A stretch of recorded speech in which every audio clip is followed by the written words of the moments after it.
ট্রাম্পের দেওয়া চরম সময়সীমা বা ডেডলাইন শেষ হওয়ার মাত্র ৯০ মিনিট আগে থমকে দাঁড়ালো যুদ্ধের দামামা। পাকিস্তানের মধ্যস্থতায় ইরান ও আমেরিকা ২ সপ্তাহের যুদ্ধবিরতিতে সম্মত হওয়ায় আপাতত বড় ধরনের ধ্বংসযজ্ঞ থেকে রক্ষা পেল মধ্যপ্রাচ্য। ইরান দাবি করেছে তাদের দেওয়া ১০ দফা প্রস্তাব নীতিগতভাবে মেনে নিয়েছে ওয়াশিংটন, যার মধ্যে রয়েছে ইউরেনিয়াম সমৃদ্ধকরণের স্বীকৃতি, সব ধরনের নিষেধাজ্ঞা প্রত্যাহার এবং মধ্যপ্রাচ্য থেকে মার্কিন সৈন্য সরিয়ে নেওয়ার মতো কঠিন শর্ত। তেহরান এই প্রস্তাবকে তাদের কূটনৈতিক বিজয় হিসেবে দেখছে।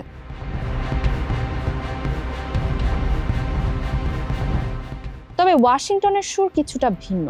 প্রেসিডেন্ট ট্রাম্প এই ১০ দফাকে আলোচনার একটি কার্যকর ভিত্তি হিসেবে বর্ণনা করলেও সাফ জানিয়ে দিয়েছেন এটি এখনো পুরোপুরি উপযুক্ত বা চূড়ান্ত নয়। বিশেষ করে হরমুজ প্রণালী খুলে দেওয়া এবং ইরানের পারমাণবিক উচ্চাকাঙ্ক্ষা নিয়ন্ত্রণে আরও কঠোর দর কষাকষির ইঙ্গিত দিয়েছেন তিনি।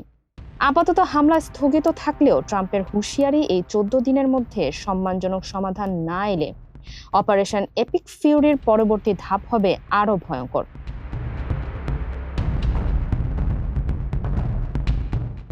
এদিকে যুদ্ধবিরতির খবর আসার পরপরই বিশ্ববাজারে তেলের দাম রেকর্ড পরিমাণ কমেছে।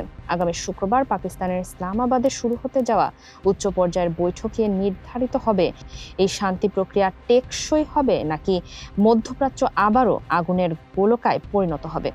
বর্তমানে হরমুজ প্রণালী দিয়ে সীমিত আকারে জাহাজ চলাচল শুরু হলেও দুই পক্ষই একে অপরের গতিবিধির উপর কড়া নজর রাখছে। উত্তেজনার পারদ কিছুটা কমলেও বিশ্ববাসীর দৃষ্টি এখন ইসলামাবাদের সেই টেবিলের দিকে। ফারিহা আহমেদ, মানবকণ্ঠ।